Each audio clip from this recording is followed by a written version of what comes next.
Today is Daily Cyber number 23. Today I really want to jump into it quick. I've got some interesting things I want to talk about.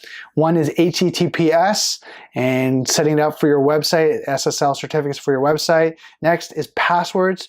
Give an example of your passwords and how secure it really is, how easy it is to crack it. And then the third one is kind of looking at the cybersecurity hacks and what's going on right now as we speak. So first, let's get into it. I'm going to take you to my screen and show you what you really have to look at for HTTPS. So now we're over my screen, and the first thing you want to look at here is this lock. Right? This is what we're talking about when you're looking at HTTPS and SSL certificates for your website. And what does that really mean? If you have a website or you're going to a website, you're really looking for this HTTPS, which means it's secure browsing, it's secure traffic, it's secure content. So what happens is when I'm connecting to this website, and this is my website right now, from my PC, I know the communication between the website and my PC is encrypted. It's secure. Where if it doesn't have HTTPS and doesn't have a secure an SSL certificate, right, what it means is it's plain text. So anyone, if someone wants to listen into that traffic going from the website to my computer, they can see it in plain text and they can read it. So Google is asking people, and you can see this article on money.cnn.com, and I'll post on the description below. What you'll see here is they're asking people as of January 2017 that they have to start securing their websites, right? And users won't be blocked for not having a secure website, but they're going to start letting people know. By what you're going to see here is on the top, you're going to see an exclamation mark. And what people, when they click on it, it's going to show, right? And if you go in the details here, you'll see on my website, this page is secure, valid HTTPS. Well, you're going to see that it's going to say it's not secure. So this is why it's very important. If you have a website, you have a business, and you're looking at working with clients, working with their data, their information, maybe even you have e-commerce, is you got to secure their it's got to secure your website for secure traffic. And this helps you from any liability or any issues because you're doing your due diligence. Of course, now you need cybersecurity insurance and anything along that line, but you're doing your due diligence to make sure everything's secure. Next, let's talk about passwords. So I'm just going to close these two. How secure is your password? So I was just playing around with this, and what I found was, and I'm just going to bring up this notepad here. You'll see here on the side, I found the top 25 most common used passwords. And I'll show you here, and we'll use football because it's say a sports password people might use. You can see that password can be easily cracked instantly. So I'm going to add, say, that plus 1, 2, 3, 4, 5, 6 to the end of that. And now you can see as I start to make it more complex, it could take up to 5,000 years for someone to potentially crack that password. So I'm going to use passwords like 1, 2, 3, 4, 5. Let's see here. Some people use passwords of welcome, instantly cracked. Let's see, password with the O as a 0. And then here I'm going to show you what I recommend to people is to go to a password generator. So you'll see right here, there's a password generator. I'm just going to go back. I was playing around with it earlier. And now you can set the characters. Now I would say set the length between 12 and above, so up to 18 characters if you can. All depends on how much the website will accept. Right? Because what happens is they're trying to prevent any cross-site scripting attack or any scripting attack in these areas, in these fields that people might be putting code. So they're trying to limit the amount of text or characters that can be put in there. Next is punctuation and special characters. You might have a challenge with that. They might not accept them. But I'm going to show you, if you checked off all these boxes, 15 characters in length, generated a password, how secure it would be. So you can see here, 34 billion years. So you can see here, and let's go through the password. You got lowercase sp, uppercase a, then a question mark, uppercase e, lowercase b, e, f, r, u, s, uppercase w, number 5, n, e, and lowercase n, e. And you can see how complex that password. It would take potentially 34 billion years for that password to be cracked. So some password policies and best strategies I'd recommend is set a password. Do this for your social sites, every single separate social sites, because it's public domain. That's one of the areas you could potentially get compromised, where people are trying to hack into your banking account. So whatever bank you're banking with, you have an online account, create a password for each of these mediums. So it doesn't matter what website it is, create a secure password. And then what I would do is create a file, and I'm just going to show you an example here, and have a file, one for your social sites, maybe another file for your banking, another file that is for, say, shopping. Have separate files with maybe a group of passwords that maybe it's for that action. So if you're doing only your banking, then you only have passwords on that file.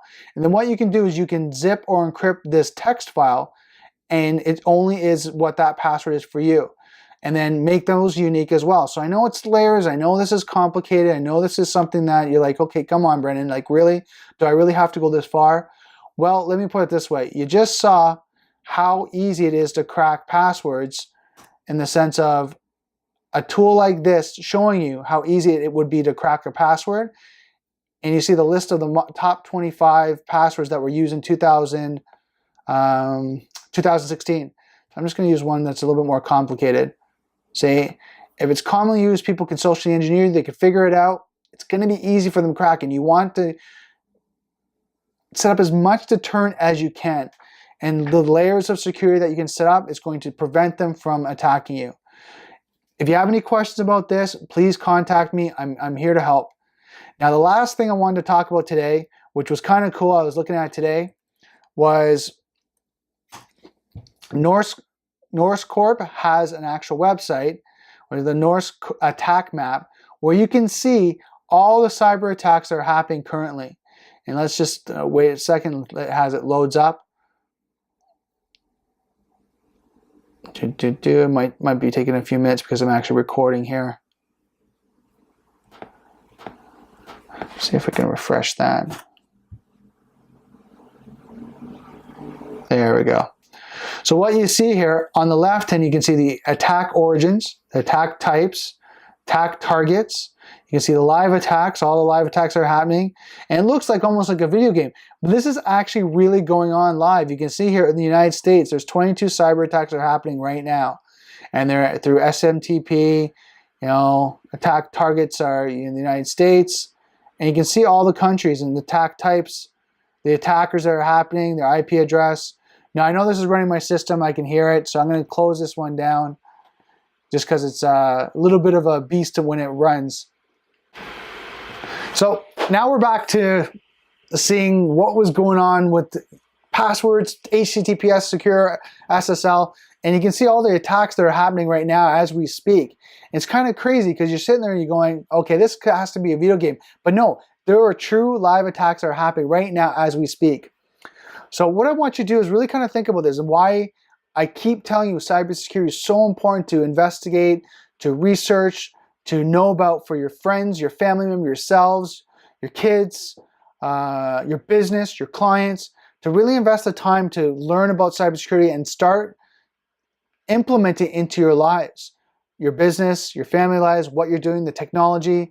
One thing I was reading today, and just it's a little bit scary, they're actually talking about why to be careful about toys over Christmas that connect to the internet. Right? And these are called the Internet of Things. Right? And there's a whole list of the Internet of Things devices that are connected to the internet. And next video, I'll see if I can find that website. But you can find out all these devices that are connected, and someone that is looking to compromise devices will know that one, they're connected and what location they're connected on, and they'll start to try to hack those. So be careful over Christmas. Make sure when you're getting these toys, devices, that you're patching them, you're connecting to a secure network, like your router, switch, modem, whatever you're connected to. And if you have to, make sure it only connects at a certain point in time, right? So you can monitor it. and then once you're done playing with it, then you disconnect it. These are areas that you just need to be secure about and be safe about. Right? I'm not saying don't play with them. I'm not saying don't use them, but use them safely. Use them, under being monitored so that you know it's in the right time, the right space, and that you're being safe in doing that. So really, that's the end of my video today. Really, just a lot to cover. Make sure your website's secure. If you have any questions about creating an HTTP SSL certificate for your HTTPS and setting it up, and it's a little bit of a task. It's not something just going to click and point and just do. There's sometimes you have to update URLs on your website. Sometimes you have to scan the website to make sure your images, your URLs that you put, maybe you've been doing blogs, all that data, maybe the URLs you put in there has to be adjusted to make sure that it goes in accordance to what HTTPS and SSL, the SSL certificate, needs you to do. So you might need someone that knows what they're doing to go through it and set it up properly. Now, if you can do it, great. Make sure you do it before January, because you want to make sure that you're secure browsing, your clients are safe, the people that come to your website are safe. Next, passwords. Make sure your passwords are secure. Right? I know it's a little bit of a hassle, but you might as well do the work now up front and be proactive versus reactive and spend lots of money or lose lots of money in being attacked. And then, just look at all the attacks that are out there. It's kind of crazy, and this is why cybersecurity is such a growing concern for everyone out there, because we're all connected to some sort of device, some sort of technology. So I'm off. That's my video for today. Let me know if you have any questions. Post them below. I'm here to help and just provide any information. As you can see, I'm just constantly learning, and so exciting to do this. So just remember, software is hackable. Being connected is vulnerable. Have a great day.